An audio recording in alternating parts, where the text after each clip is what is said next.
Hello students, welcome to EPG Pathshala.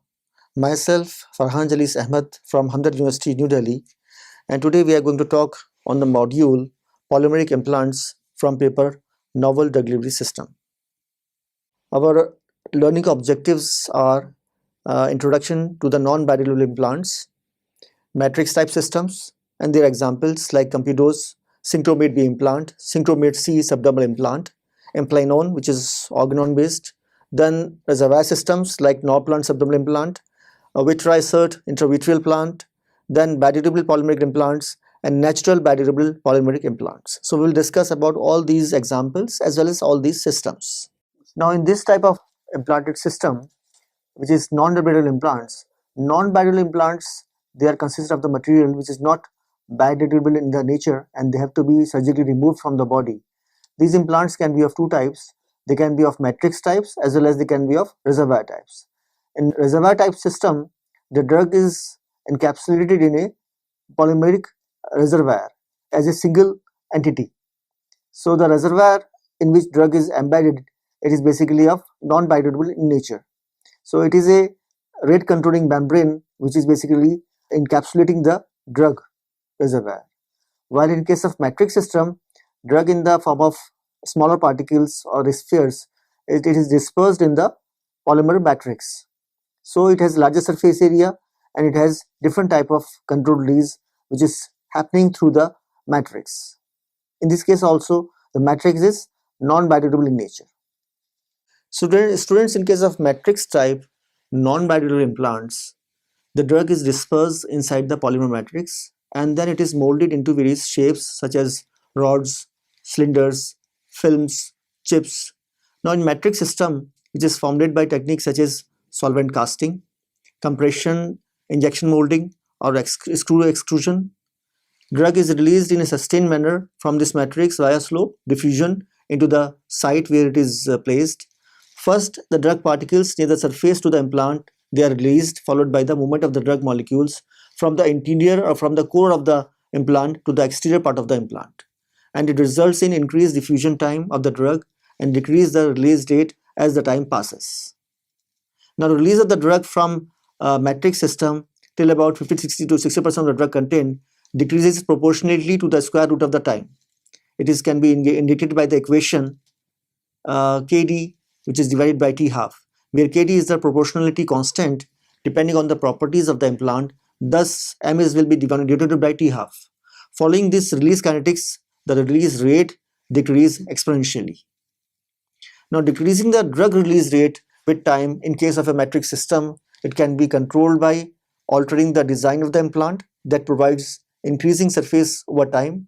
This strategy is used in the Compidose implant which is in the market, and it can also be done by using hybridized system where you are using both the worlds. We can see this example in case of Synchromate C system and Implanon implants.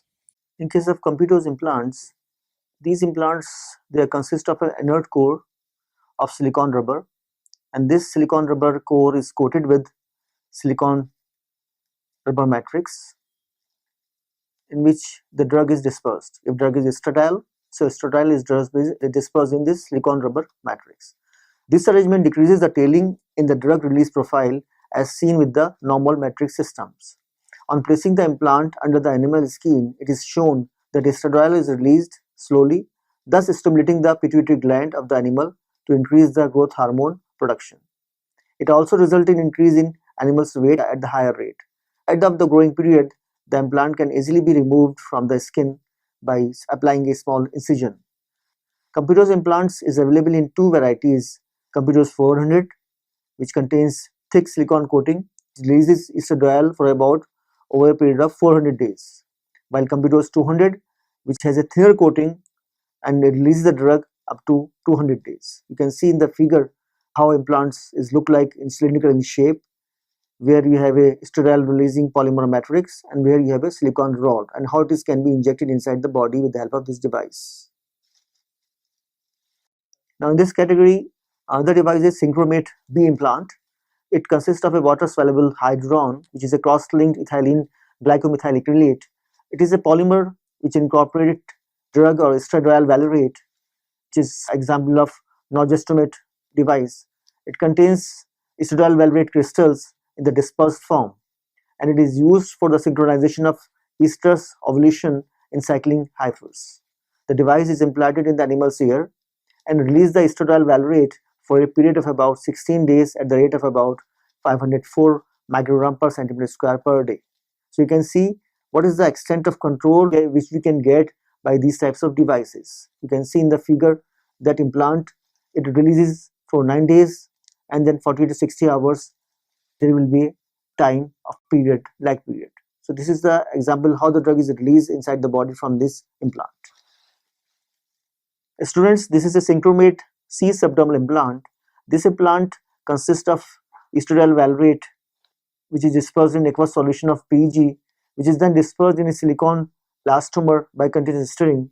This mixture is combined with a cross-linking agent and results in the development of millions of independently sealed microreservoirs. This is followed by placing the mixture in a silicone polymeric tube for an in situ polymerization and molding, which is then divided into tiny cylindrical implants.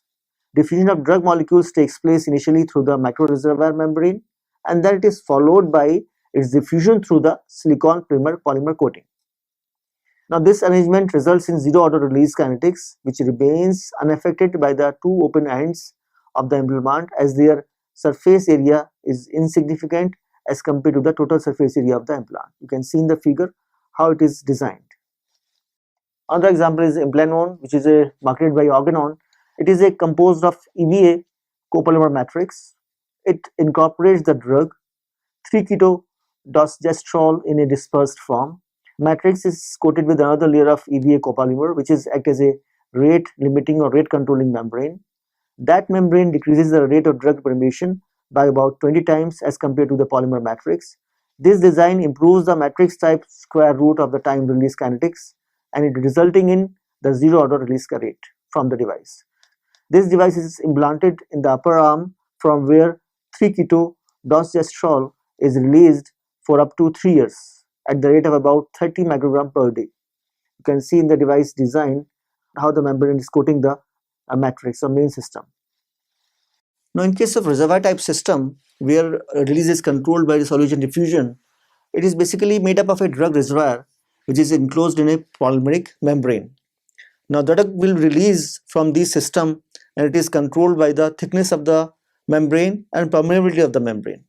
If the drug concentration in the reservoir is in the equilibrium with the inner surface of the membrane, zero order drug release kinetics is obtained, which is desirable.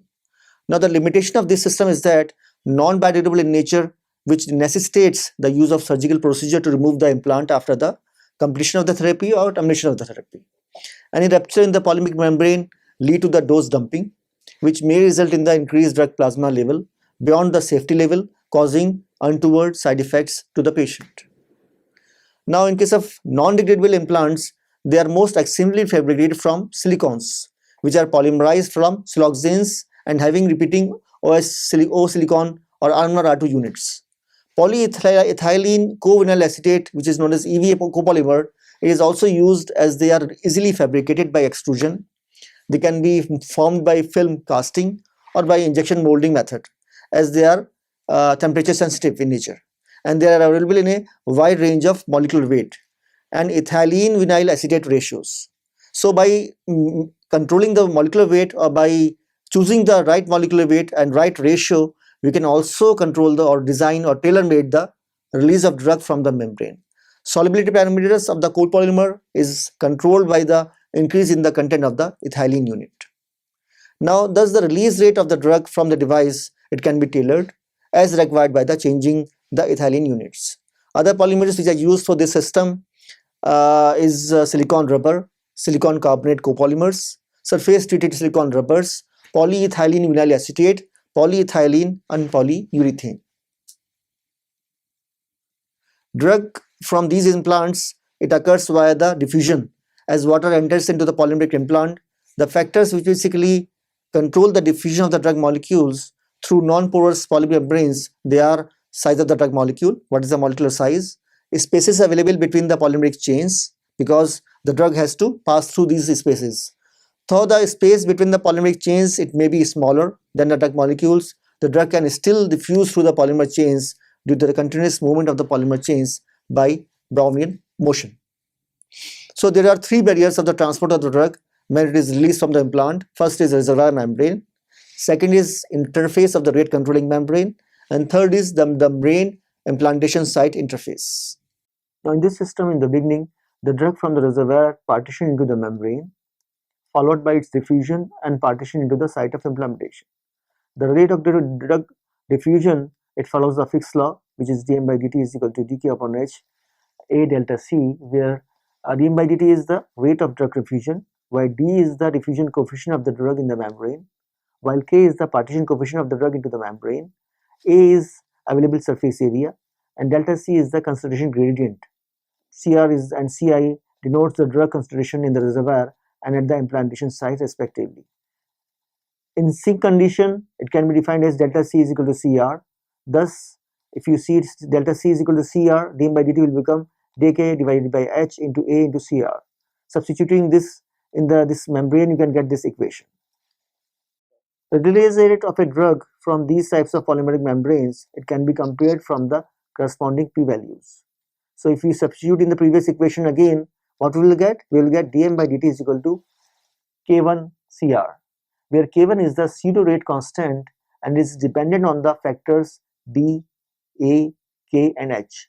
Similar to the first order rate equation, indicating that the rate of diffusion is proportional to the drug concentration. Drug reservoir is either solid drug particles or drug particles which are suspension in a dispersion medium. Thus, the drug concentration in the system remains constant. So, the dm by dt will become equal to K2, where K2 is the constant and is dependent on Cr. So, above equation, students indicates that the drug release rate does not vary with the time. So, it is a zero order release. Therefore, drug release from such devices remain constant during the entire duration of the implant when it is inside the body. Now, in the diffusion mechanisms of pore diffusion, the release mechanism seen in this case where the rate controlling membrane is not compact but porous. Microporous membranes can be obtained by fabricating hydrophobic polymer membranes in the presence of water soluble substances such as polyethylene glycol, followed by its removal from the polymer matrix by dissolving in aqueous medium. Drug release from these systems occurs via micropores, which are mostly filled with either water or oil such as castor, olive oil, silicone oil, either by immersing the device in the solvent or by placing the device inside a pressure vessel, followed by application of the pressure to facilitate the filling of these micropores with the solvent. Drug transport pathway in this system is not tortuous but straight. Thus, along with porosity of the membrane, the tortuosity of the pathway must be considered. Therefore, drug release through a porous membrane is indicated by the equation dm by dt is equal to dsa cs eta oblique tau. Now, in this case, Cs is the drug solubility in a solvent and is the product of K and Cr, while Ds is the drug diffusion coefficient in the solvent. It is the porosity of the membrane and tau is the tortuosity of the pathway. The first example in this category is Norplant subdermal implant. One of the most common example of reservoir system in Norplant is levonorgestrel sustained release birth control system. It comprises of 6 capsules, each containing about 36 mg of levonorgestrel, a contraceptive widely used in the oral mini pill system for many years by women. In the Norplant system, LNG is incorporated in the silicone membrane, which serves as a rate controlling membrane. Implanted, it is intradermally on the inside of the upper arm and releases the hormone over a period of about 5 years at a rate of about 30 microgram per day. After the implant is complete to release the drug, patient will return to the normal fertility cycle. Another example is Vitrasert intravitreal implant.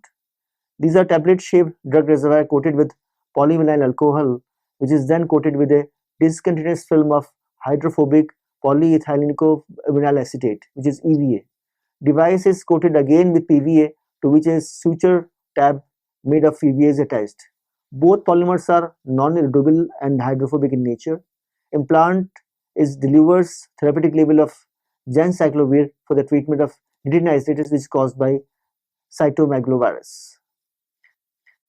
Implant is surgically inserted in the vitreous cavity of the eye and delivers the drug for a period of about 32 weeks.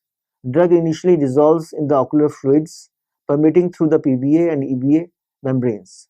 This is followed by the permeation of the drug molecules through the PVA membrane, and hence the pores of the continuous film of EVA, and finally through the outer PVA membrane into the vitreous cavity.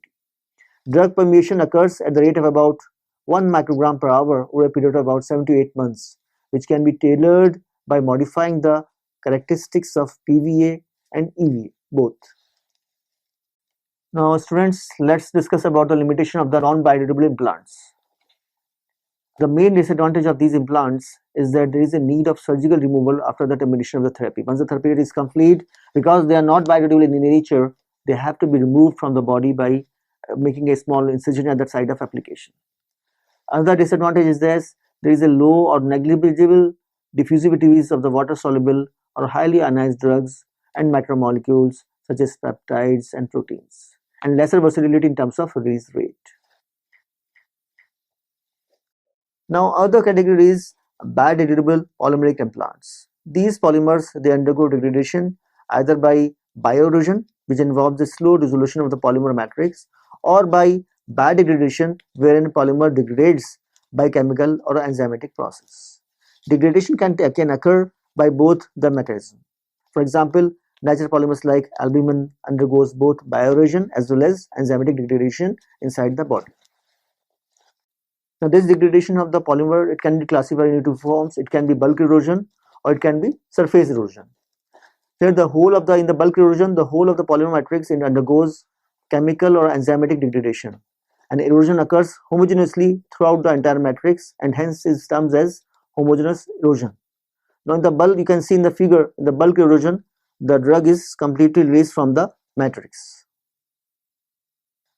In case of surface erosion, polymer degradation is limited to the surface of an implant which is exposed to the reaction medium. So in this case, the polymer will erode layer by layer. It is also known as heterogeneous erosion due to the difference in degradation rates between the surface and the center of the polymer matrix. Type of polymer also play an important role in defining its bulk or surface eroding nature. If polymer is readily permeable to water, the whole of the polymer matrix get hydrated, resulting in bulk erosion. On the other hand, if matrix limits the penetration of the water into the center, erosion is restricted to the surface of the polymer, resulting in surface erosion. However, in most of the cases, polymer degradation occurs via a combination of the two processes: surface erosion as well as bulk erosion. Similarly, the biodegradable polymeric implants, they can also be classified into two different types of implants. Like in the case of non-biodegradable systems, here also we have reservoir type and matrix type. In reservoir type, drug is enclosed by a rate controlling membrane, while in matrix type, drug is dispersed throughout the polymer matrix. So in this case, rate of drug release in the biodegradable matrix implants is affected by the degradation of the polymer membrane or matrix. If polymer degradation rate is slow as compared to the rate of drug diffusion, drug release kinetics is similar to the non-biodegradable implant. On termination of the therapy or depletion of the drug in the implant, gradually degrades and disappears from the site of implantation. So there is no need of surgery. In many cases, drug release takes place in parallel with the polymer degradation, following multiple release mechanisms. Like it can be drug diffusion, it can be polymer degradation, or it can be both. So students, in the case of systems, we are using PLGA or polylactide and polylactide coagulate polymers. So these polymers, which is PLA or PLGA, they are prepared from lactide and glycolide, which are cyclic esters of lactic and glycolic acids. These polymers, they undergo homogeneous bulk erosion. Low molecular weight polymers, which are molecular weight is less than 20,000 gram per mole, they are prepared from lactic acid and glycolic acid through the polycondensation. By high molecular polymers, where molecular weight is higher than 20,000 gram per mole, they are prepared by ring opening polymerization method. Now, difference in lactic acid glycolysis ratio as well as molecular weights, it affects the degree of hydrophobicity, degree of hydrophilicity, crystallinity, and water uptake. So all these properties, they are basically affecting the release of the drug from the matrix or from the membrane. Lactic acid rich copolymers are more consistent against hydrolysis as compared to glycolic acid rich copolymers.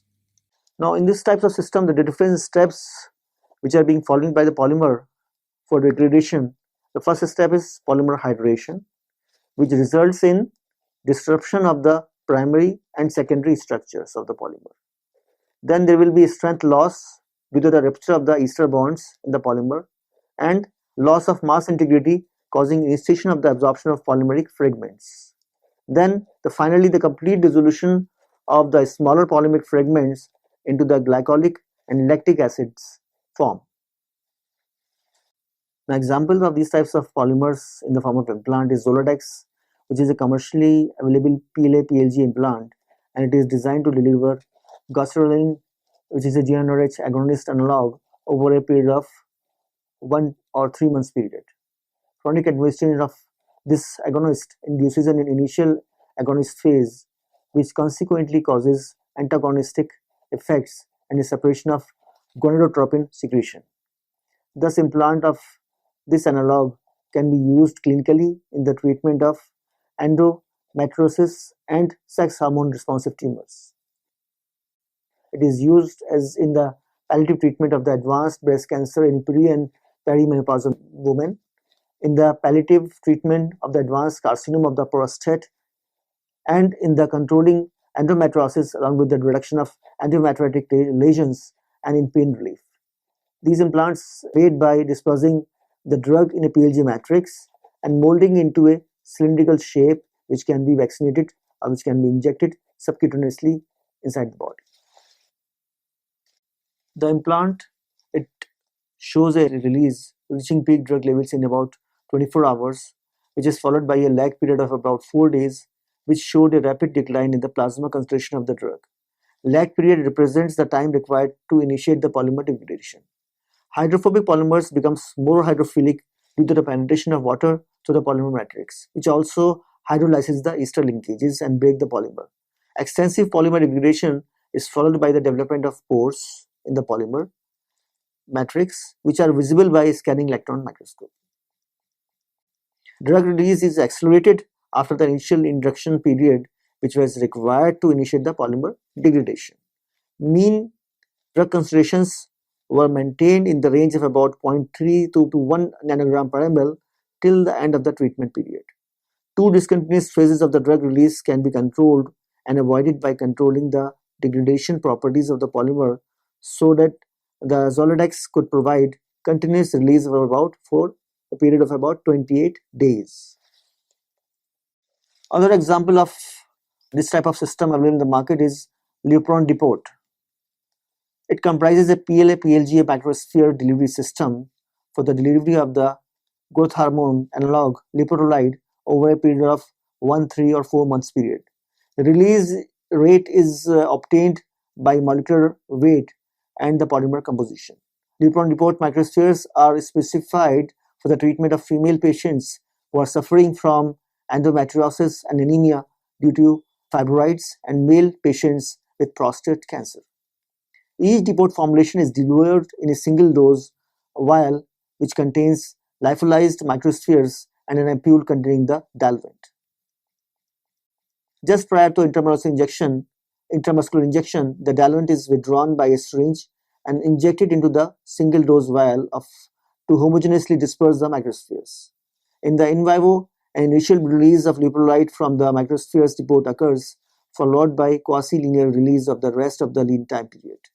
Efficacy of the drug depot formulations was same as achieved by the daily subcutaneous injection of 1 mg leporelide formulation. So, if every day you have to inject 1 mg or to the patient, you can imagine how uncomfortable it is. While in the case of depot formulation, that discomfort is completely removed. Now, other polymer which is polyanhydrides such as polybis, p-carboxy, phenoxy, propane, sebacic acid, they are also used for the formulation of biodegradable implants. In this case, polymer degradation occurs by the mechanism of hydrolysis. The bis-carboxy propane is a monomer which is excreted in the urine, and the sebacic acid monomer is metabolized by the liver and terminated as carbon dioxide through the lungs. Erosion rates of polyanhydrides copolymers are controlled by changing their molecular weight and bis-carboxyphenoxypropane sebacic acid ratio. Sebacic acid rich copolymers shows much faster rate of degradation as compared to bis-carboxyphenoxypropane rich copolymers. Changes in the ratio of the polymers are stated to provide various degradation rates ranging from about 1 day to 3 years.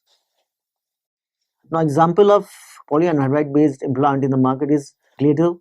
It is a biodegradable polyanhydride implant made up of poly-bis-carboxyphenoxypropane sebacic acid in a monomer ratio of about 20 to 80 for the delivery of carmustine. Implant is directed in the treatment of recurrent glioblastoma multiforme, which is the most common and fatal type of brain cancer. To formulate the implant, the polyhydride and the drug moieties are dissolved in a dichloromethane solvent. Solution is that dried to produce microspherical powder in which the drug is dispersed homogeneously. Now, obtained powders are compressed into a disc-shaped wafer which is approximately of a size of about 14 mm in diameter and about 1 mm in thickness. You can see the image of the package label which is visible here. For the treatment, up to 8 Gladel wafers are implanted in the cavity created when a neurosurgeon removes the brain tumor. Wafers degrade gradually in the cavity, allowing high and localized doses of the drug over a long period, thus minimizing the side effect. In contrast, the bulk eroding PLGA or PLA polymers, the polyanhydride undergoes surface erosion. Thin disc type morphology of the wafer indicates a high surface to volume ratio of the implant, so that the total surface area of the implant is kept almost constant over the time of polymer degradation, which enables a constant release of the carmustine drug with time. Other examples of biodegradable polymers are polyorthoesters. Polyorthoesters have advantage of controlling the rate of acid-labile hydrolysis of the linkages in the backbone by means of acidic or basic excipients that are physically incorporated into the system or into the matrix. It results in degradation of the polymer by surface erosion, resulting in zero-order drug release from disc-shaped device. Second example is polycaprolactones, which are synthesized by anionic, cationic or coordination polymerization of E-caprolactone. Then we have degradable block copolymers with polyethylene glycol, diglycolide, substituted caprolactone, and one valeractone can also be synthesized. They can degrade by bulk hydrolysis, and the degradation rate is affected by the size and shape of the device and the additives which we are using in the formulation. Another example is polyhydroxybutyrate. This polymer is synthesized by fermentation from alkali genes, etophorus, and polymers useful for the control release of buserelin. In case of it is, I think scientists have used it in both rats as well as in humans. Then we have the examples of natural biodegradable polymeric implants.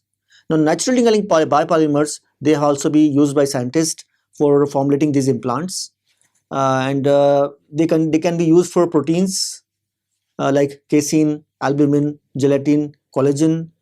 We can use polysaccharides like cellulose derivatives, chitin derivatives, dextran, hyaluronic acid, inulin, and starch. Then we have collagen, which is a major structural component of the animal tissue, and it is being used increasingly in various cosmetic and biomedical application. And collagen is available for a wide range of sources. It can be animal collagen, it can be fish collagen, it can be sheep collagen. Wide variety is available. Then after implantation, collagen aggravates minimal host inflammatory response or tissue reaction, and its initial low antigenicity is practically eradicated by the host enzymatic digestion. This is the main problem. Now, in case of collagen-based therapeutic implantable gel technology, drug moiety, which can be a chemotherapeutic agent, it is fused within the meshwork of the rod-shaped collagen molecules. Then collagen matrix is then transformed to an injectable gel with the help of a chemical modifier, and changes in the composition and structure of the gel, it can regulate its strength, it can regulate its solubility and resorption properties after completion of the therapy. Now, in case of direct injection of this gel into the solid tumors and skin lesions, It can also provide high local concentration of the drug, specifically where it is required, especially in case of anti-cancer drugs, where we want tumor-specific treatment. Now, gel is injected intradermally in a tracking or fanning manner to disperse the gel formulation all over the tumor. The retention at the site of implantation is further enhanced by the addition of chemical modifier. For example, we can add a vasoconstrictor like epinephrine or adrenaline. Now, this inject decreases the blood flow and act as a chemical tonic to the hold the therapeutic agent in the place. Now, in case of students, what we have learned from this module, like we have learned about implants, they are divided into biodegradable and non-biodegradable category. Non-biodegradable implants, they are of two types, matrix types and reservoir types. And in matrix system, the drug is dispersed inside the polymatrix, from where the drug is released in sustained manner via diffusion. An increased diffusion time of the drug and decrease in the release rate of the is observed as the time passes or as the drug released from the system. This decreasing drug release rate with time can be decreased by changing the design of the implant that provides a increasing surface area over time. Examples of matrix systems which we have discussed are Compidose, Sancromate B implant, Sancromate C subdermal implant, and Implanon. In reservoir systems, we have learned about that the drug core is enclosed by a polymeric layer. Drug released from the reservoir system can be either via pore diffusion or by solution diffusion mechanism. Now, the reservoir system is exemplified by Norplant subdermal implant and Vitrasert intravitreal implant. The non-biodegradable implantable delivery system, it suffers from the limitation of surgical removal after the termination of the therapy because it is not going to degrade. While in case of biodegradable implantable implants, they overcome this problem of which is existing with non-biodegradable systems. The erosion can either be bulk erosion or it can be surface erosion. Biodegradable polymers implants, they are also divided into the category of matrix type and reservoir type as in case of degradable systems. So the polymers which we are commonly using are polylactide and polylactoglycolike polymers, polyanhydrides, polyorthoesters, polycaprolactones, and polyhydroxybutyrate. We are also using naturally occurring biopolymers like proteins, peptides, polysaccharides, and they can be formed into a implantable gel. So these are the things which we have learned today. Thank you so much.